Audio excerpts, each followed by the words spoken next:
You're listening to the Limitless Broadcasting Network.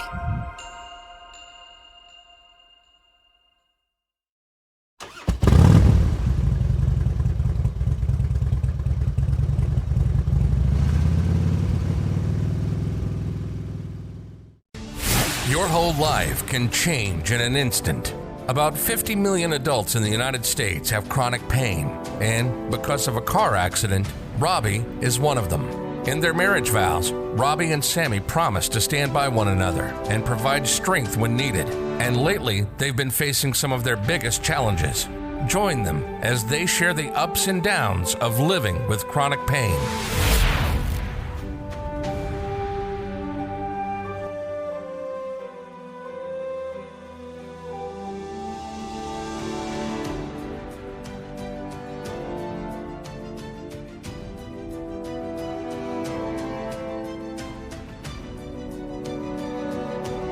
Hey everybody, welcome to another episode of The Painful Truth of Living with Chronic Pain. We're your hosts. I'm Sammy. And I'm Robby.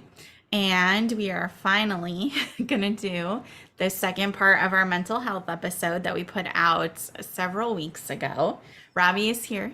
Yes, I am. In person. So we're able to record it. Been producing a documentary. Yeah, he's been a little busy, so we're able to squeeze this in before he goes. I'm leaving again tomorrow. So literally squeezing it in. We're recording this, and then I will be leaving right tomorrow morning. Yep, tomorrow morning, yep. So in the first part of this episode, I talked about what it was like for me when he was really struggling, what it was like working in the retail pharmacy, mental health things, going through that, how I was feeling. So I know we've spent a lot of time talking about how you feel about everything.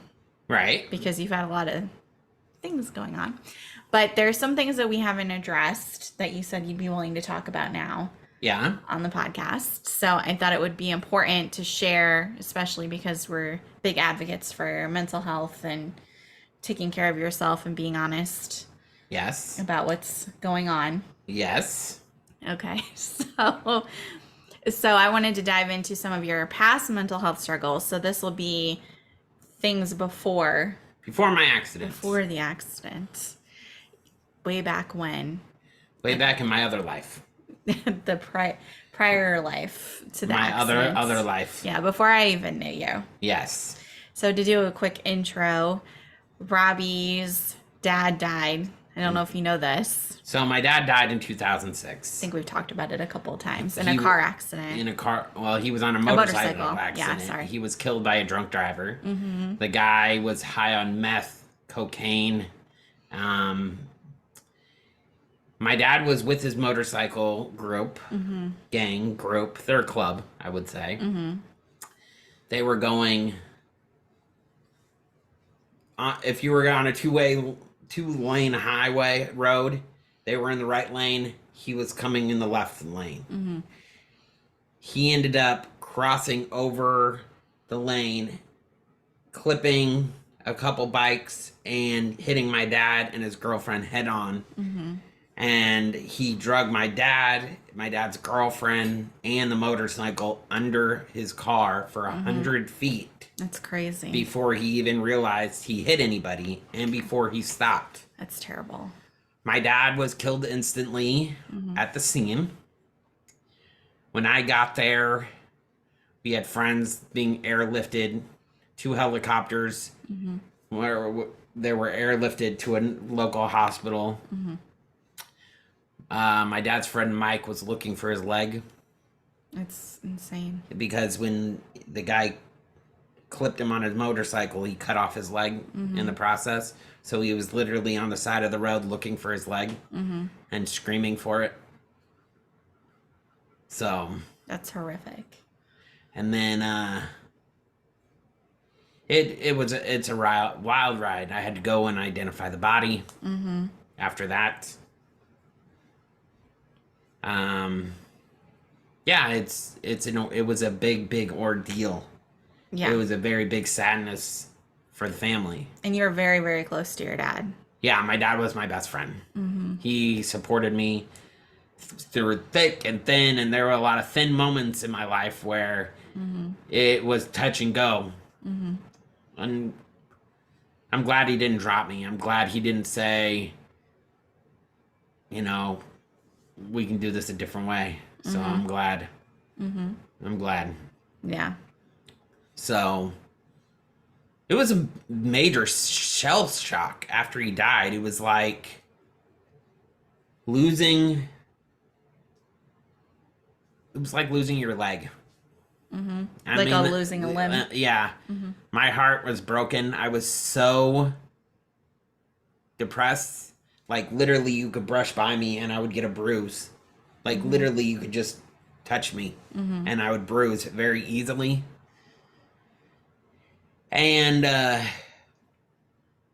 my family and I were not doing well. There was a lot of resentment that came out of this ordeal. A lot different than when my mother passed away. My mother died when I was 15 of cancer. And then that's why I was so close with my father, because he kind of was there to pick up all the pieces. And so that was one of the most difficult things I've ever had to go through. Yeah. And it still affects me to this day. I'm not close to people. I don't trust people. Literally, you could do one thing to me, and it would be the minor thing, and I would drop you like a bad habit. That's so true. And I do it because that's my defense mechanism. Like, literally, most people would be like, oh, it's not that deep. But to me, you get half a chance. And if you fuck that up, you're gone. Right. My dad was a successful doctor. He was an osteopathic physician. He wrote Healing from Within, Be Still and Know. There's 4 editions, so you can go pick that up on Amazon. Plug. A way to plug that in. But we'll have a link in the show notes. Yeah, and we've talked about the book and we've before. read the book on the show. Yeah. So go pick that up.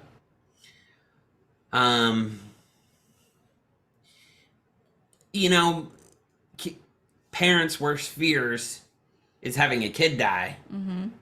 People say you should never outlive your parents, but that's exactly what I've done. I always tell Sammy they say parents should not outlive kids. You're right. Yeah. Yeah. But I always tell Sammy I'm not going to live long. If I live till 50, that'll be amazing to me.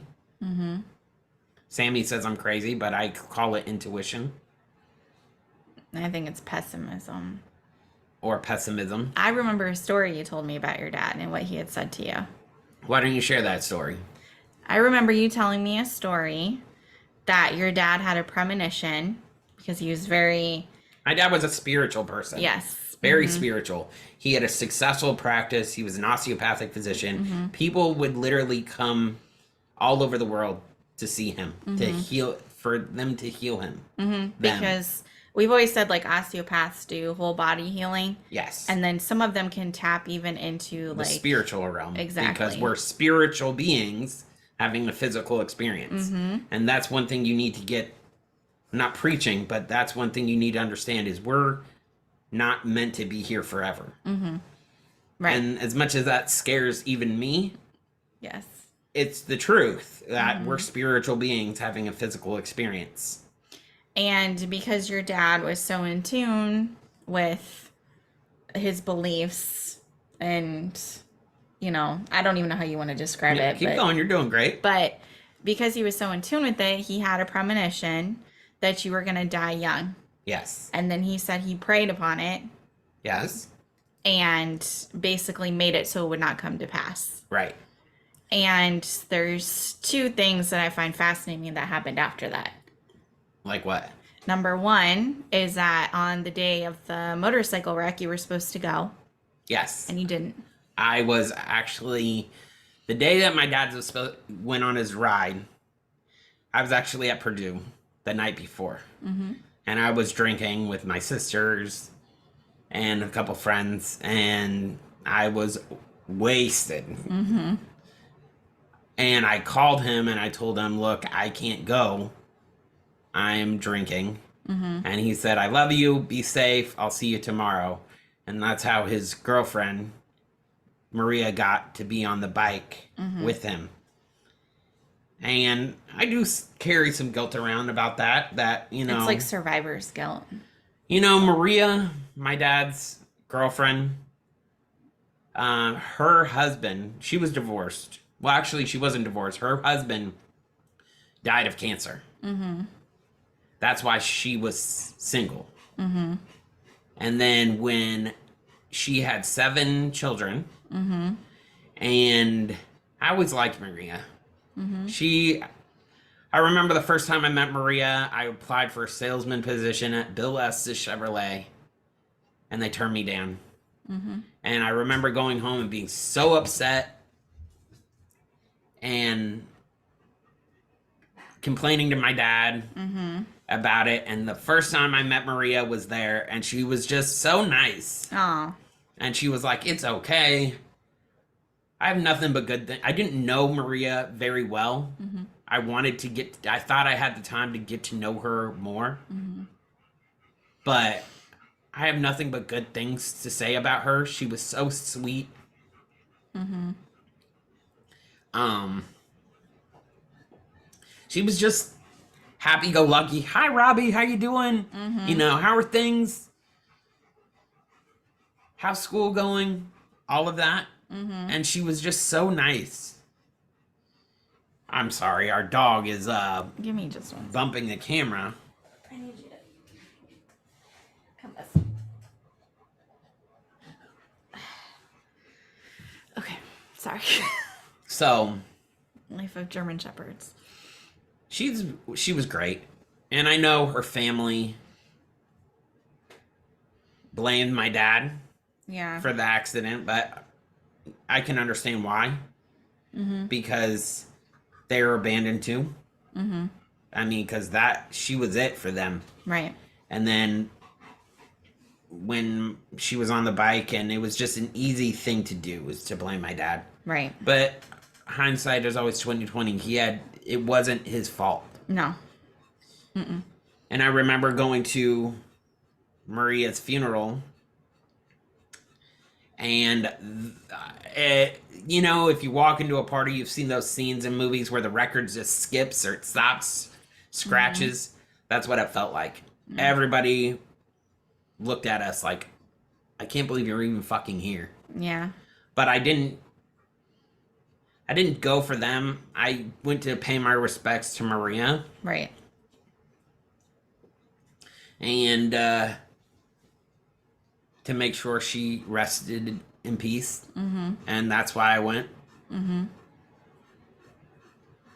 And if I could, I would take that back. I really wish I wouldn't have been partying that night. I probably should have stayed home. Mm-hmm. If I could redo it, I would definitely go back in time and do that over. Knowing what you know now. Yeah. Because I've played this over and over again in my head that if I would have been on the bike, maybe Maria would have been able to live, mm-hmm. and her family would have been okay. But I know Maria wouldn't want me to live like that. Mm-mm. She was too nice. And I want to say to Maria's family, I hope you guys have found peace. Mm-hmm. I'm sorry the way things happen. I mean, this was big. It was all over the news and everything. Right. Mm-hmm. And then, there was no real winners in that situation. Mm-hmm. And I hope their family's doing great. I hope they were able to find the peace. I know my family has not. We are still affected by my dad's passing to this mm-hmm. day, and we will always be affected. There is no way we can put Humpty Dumpty back together again. Mm-hmm. Too many things have happened. Too many things have been said. Too many things have been done to do that. Yeah. And I have came to terms with that. Mm-hmm. That they're in my past, and I'm looking for my future. I think a lot of my sisters would have held me back, and I think I've outshined them mm-hmm. in life already. Mm-hmm. I think they would have just drugged me down. Yeah. I think if you've ever watched Better Call Saul, I'm rewatching this. We're watching that now. His brother and the dynamic that they had, that's what I felt like I had with my sisters. They didn't really care for me. They just tolerated me, and they wouldn't want to give me those opportunities. They would want to see me fail. And Chuck always had that vibe where he made it clear that he was better than Jimmy. And Jimmy internalized that, you know. And then that's how Saul Goodman came into play. And that resonated with me very much so, because that's the way I kind of feel. Yeah. I have that relationship with a lot of my family. And I mean, I wouldn't hang up on them if they called me, but they know how to get a hold of me. I mean, for a long time, I chased after people. I mean, really chased after people that didn't want to be around me. I wanted them back in my life. I would show up places they might be, just to kind of bump into them sporadically, you know. And when I've gotten older, I've realized I'm done chasing after people. If you don't like me for who I am or what I have to offer, go fuck yourself. Because I'm not going to let you take my inner peace. My dad always used to say, remember who you are and what you stand for. And that resonates in me too, that for a long time I was competing for people's approval. It was like Chuck and Jimmy. He was always wanted that reassurance or affirmation from him. And finally you just get tired and say, you know what, fuck all that noise. But if people meet me and they kind of think I'm a prick, because I'm very outspoken, I do not pull my punches. If I say something, I mean it. And I feel like people can't handle that, especially in today's society. And I'm not even just trying to be a societal thing. I'm just saying I'm very blunt and honest. And people can't stomach that. But I do that because I don't have the time to fuck around. Because for a long time, I didn't know where I was going. I was lost. When I lost my dad, it affected me. I know this is where you want to go with this. If you want to talk about it. I tried to commit suicide once, a long time ago. And this is the second thing. When my dad died, I pulled into our old house, and I put a tube in my tailpipe, and I put a hose into my window and covered it up, and I turned on my car, and I was just going to go to sleep and die in my driveway. But my dad's neighbors to the left of us came out, and the funny thing is, they were both nurses. It's a thing. And they saw what I was doing, and they talked to me. And while they were trying to keep me awake. Yeah, because you got all that carbon monoxide now. Right, and they were trying to get me out of the car, and I was like, no, I'm not coming out. They could still talk to me through my window because, you had the pipe, but it couldn't close all the way. But I had a towel in there. But they were talking to me, and while they were talking to me, they called the ambulance. And it probably took them 20 minutes, but it felt like instantaneously that they were there. But if it wasn't for my dad's neighbors, I would have died in my driveway. Right. And I had notes for all my brothers and sisters, letting them know what I thought or things we left unsaid that should have been said. And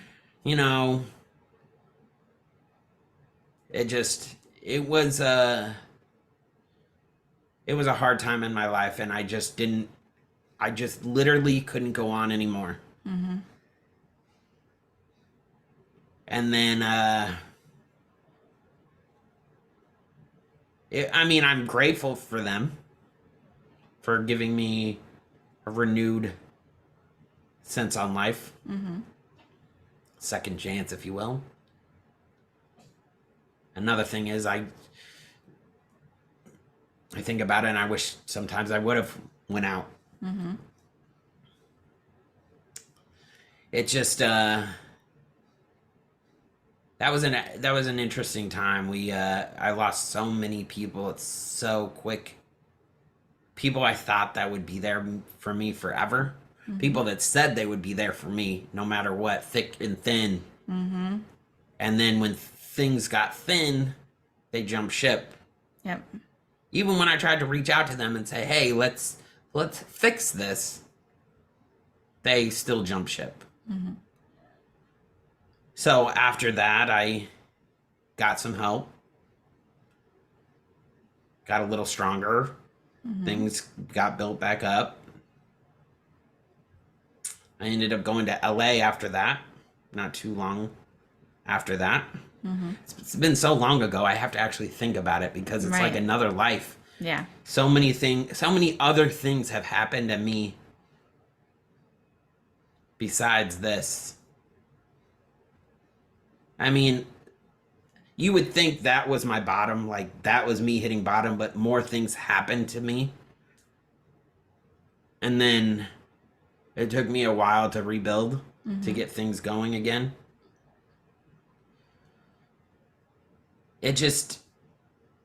Life is unfair. Sure. Life is not meant to be easy. In my thought, human life is hell. This has to be. Dying. I don't know if you guys listen to Billy Carson for forbidden knowledge, but when he talks, he says, when you die, that's when you actually start to live. And I have other thoughts on that, but I'm not going to go into that. This is not that kind of show. But things have to be different because we're spiritual beings having a physical experience. The way it's supposed to happen is when we die, we're supposed to go back to source.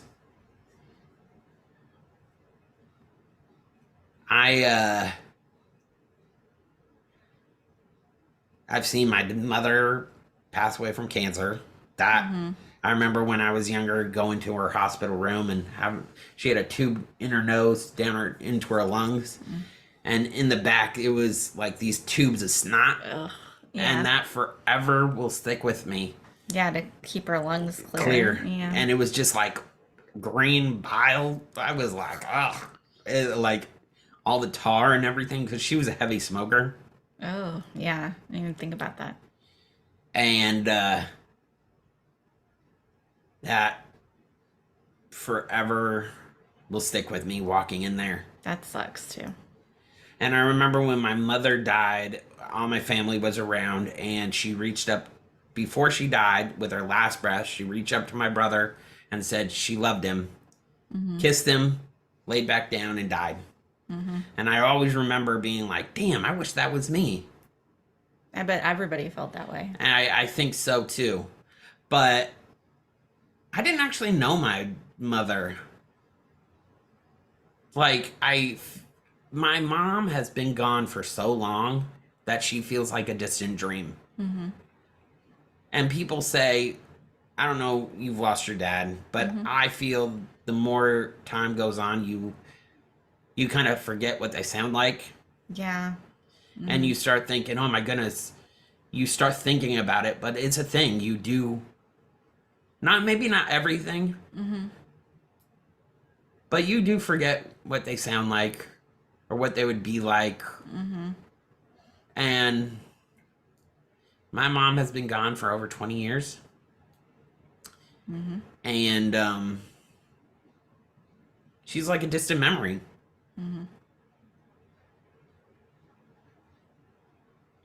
And then my whole family dynamic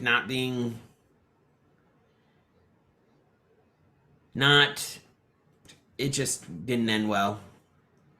And as much as I would like for everybody to put their differences aside, they're not gonna that's not gonna happen. Mm-hmm. And that sucks, because I know if my parents were around, they wouldn't want us living like this. Right. But this is reality. This is the reality we live in. We are not adult enough to put our differences aside. Mm-hmm. And that's the fact, is there's too much resentment. And that's just the world we live in. Mm-hmm. So this has been a kind of heavy episode. I mean, mm-hmm.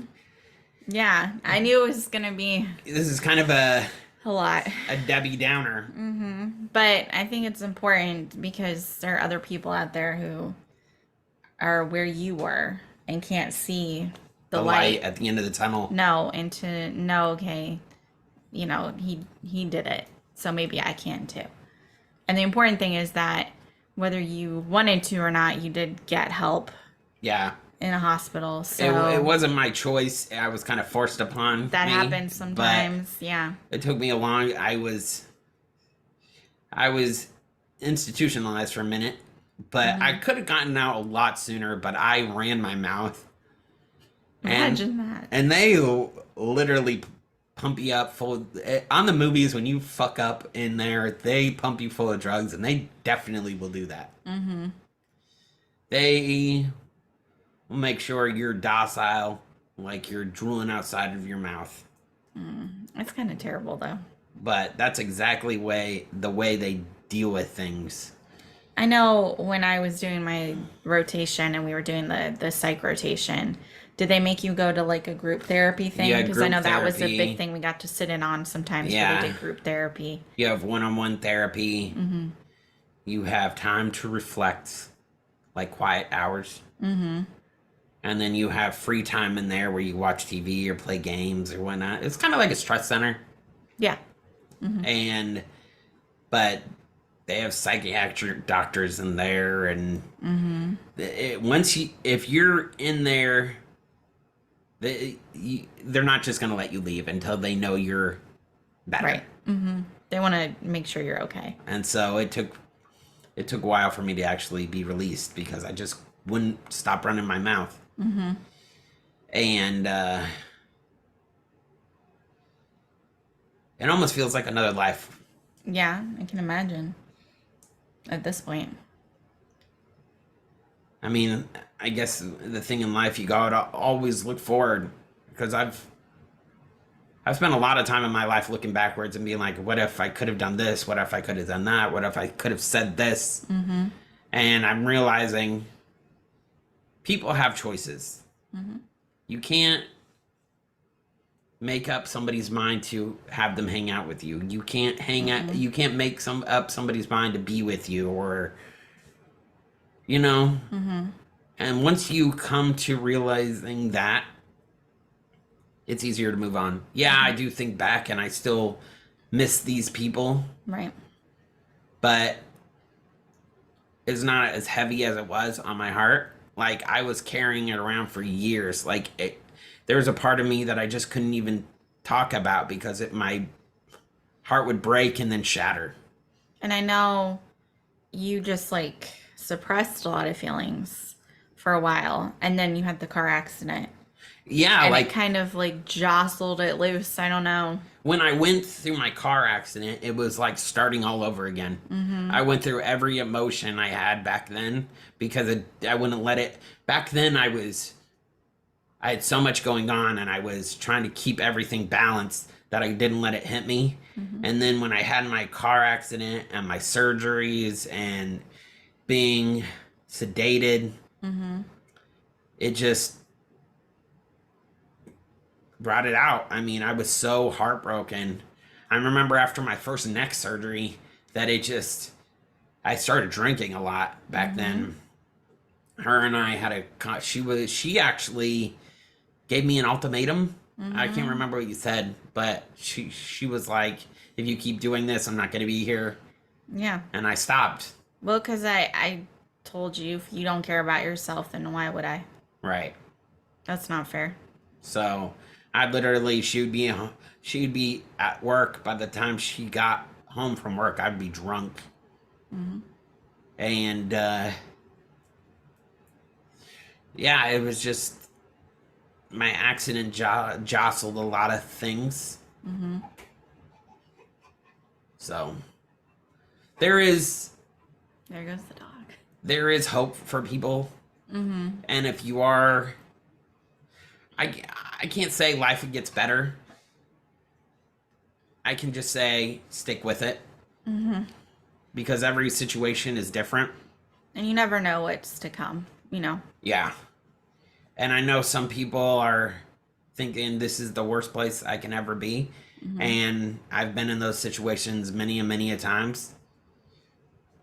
And I can just say keep going and find the help. Find somebody to talk to. I mean, sometimes that's not even it. Sometimes it's a situational thing where you need your situation to change, and talking to somebody is not going to help that. I mean, maybe having somebody there to listen to, maybe, but sometimes that doesn't even help. You need things to change. You need things to be different. And that's always a tricky situation, because I've been in those situations too, where you're paying $500 for a single room. A closet. A closet, like basically. Harry Potter. And you're trying to do this and do that, and you're working 80 hours a week and trying to add a second job. I've been there. And it's not, that's why I say life has to be hell. Because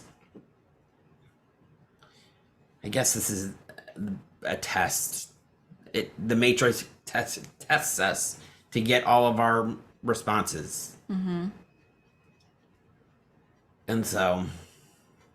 And, you know, when you're talking about, like, maybe it helps to talk to somebody, I think sometimes, too, when you're in that much pain, you forget that you mentioned specifically, like, you found out who your true friends or family members were, right? That was a struggle. But there are always those people around that truly do want the best for you and are there to support you, but you can't always see it. Right. So sometimes you really need to listen to it doesn't have to be family, friends, whatever. Someone who's saying to you, like, I'm here, like, you need something, call. And you have to just be willing to be vulnerable sometimes and do it and call and connect with that person, because they really mean it when they don't want to see you dead tomorrow because you didn't want to talk to them. They really want to support you and try and help you. Family doesn't always need to be blood. Because I have friends that I consider better than family. And again, I know my family we're outdated. That's AOL. We're in the Google generation. And so that is, to put it lightly, to put it in terms that people can understand. So if you are in these situations, keep your head on straight. Take a deep breath and know things will get better. And if you need anything, please reach out. Please reach out to us, to the show. We will help you get the help you need. Find a counselor. Yeah, therapy is always good. We can't do much about your situation, but we can give you suggestions. And I know sometimes suggestions don't help, but we can try. So, yeah, exactly. So that's pretty much. I think that's kind of sums it up. Yeah, That's pretty much it. Yeah, for we this kind of episode. covered everything, and I mean, like, you know, and just last thoughts, you know, kind of adding to the general overall discussion we've had, like with your dad and everything. So one of the things that's really hard, I think, when you lose a lot of people, whether it's just friends or death, you know, like you can't be friends or you can't be around your family because of something, or it's a true death, but either way, it still feels like a loss, right? You know, Yeah. you're going through that with.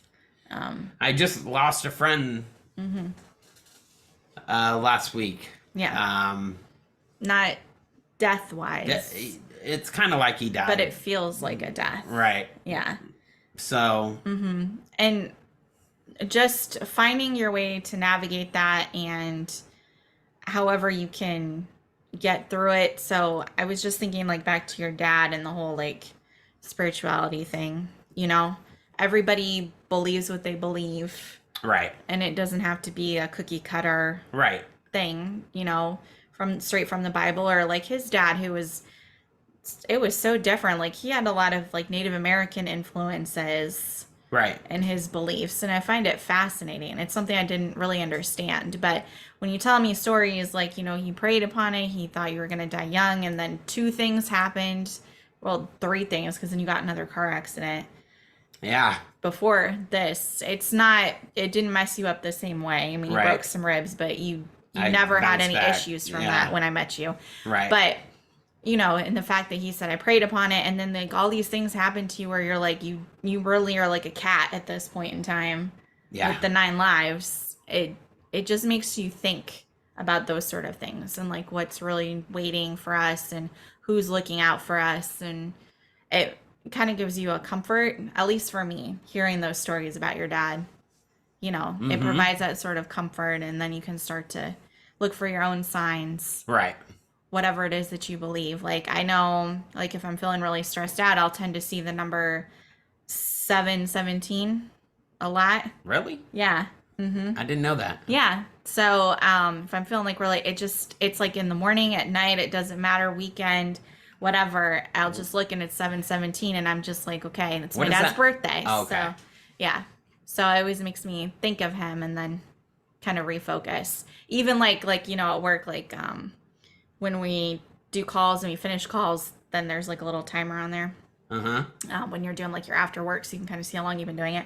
That'll happen too. Like the phone call was 7 minutes and 17 seconds. Wow, that's, you know, pretty cool. Like it's stuff like that, and you just like, it sounds crazy, but you know, the more you kind of let yourself lean into that sort of belief and comfort, I think it really does help. There's no such thing as coincidences in life. I'm a firm believer in that. I mean, I don't know how I felt honestly about it before, but again, like I said, I met you and then you tell me these stories about your dad, and I'm just like, okay. There's no such thing as coincidence. Things are going to happen. Yeah. I get it. But, you know, just find whatever you can that will make you have that peace. You're right. Whatever it is. And even, you know, for me, finding songs that I can relate to, whether they're happy, not happy, you know, they can be depressing. You can sit and cry and listen to them, but if that makes you feel better, do that. Yeah. Watching a sad movie. I like 2 weeks notice. That was Robby's go-to movie after his dad died, and we normally turn it on around October 1st. I know 2 weeks notice is going to come on, and got Hugh Grant and Sandra Bullock, and yeah, and it's just a default comfort. I have no idea why, but I love that movie. But we will watch it as many times as you want to. I've watched it a million times. Yeah. I used to just watch it on repeat. Yeah, and that's what, if it seems silly, it's fine, because it's your thing and it makes you feel better. And if it brings you comfort, then that's what you should do. If you want to watch Scream 10,000 times because that day it's making you feel better and reminding you of your mom, that's fine. It's weird. Yeah. But it's okay. Yeah. Because it's your thing, you know? And that's all I'm trying to say. Like, just finding those things that bring you that peace. You'll never maybe get it fully, but if you can at least find comfort to get through the day, you know, you got through today and you can get through tomorrow and then the next day. Do it minute by minute. If you have to. Some days that's how it goes. Yeah. It's hard. And one last thing before we go. Remember who you are and what you stand for. It's good advice. And on a happier note, we are going to be at Spooky Empire, Limitless Broadcasting. We're just going to have a booth at Spooky Empire in Orlando. May 19th through the 21st. So it's coming up. So if you guys are checking out Spooky Empire in Orlando, come stop by the booth, say hi, get a photo. We're handing out bags and whatnot. Come and help support the network. I'm really looking forward to it. So we have a lot of things in the works. Robby is a busy person. Yeah, when I get back from Indiana, I will be getting ready for the booth. We're going to be selling mystery boxes. We have our shirt lines. We're selling. We're going to have a 7-foot skeleton at our booth. Yes. So look for the big skeleton with the Scream balloon on it. And that will be us. But thank you for tuning in. We appreciate it. We appreciate all the support for the show. We thoroughly enjoy doing it. We are here for you guys. I know living with chronic pain sucks. Yeah. It sucks the life out of you. And we're all in this together. Yep. So until next time, we'll see you in the next episode. All right. Bye. Thanks for listening to The Painful Truth of Living with Chronic Pain with Robby and Sammy. Make sure you like, follow, and subscribe to the Limitless Podcast Network's own channel, Instagram, and all things social media. And we'll see you all real soon.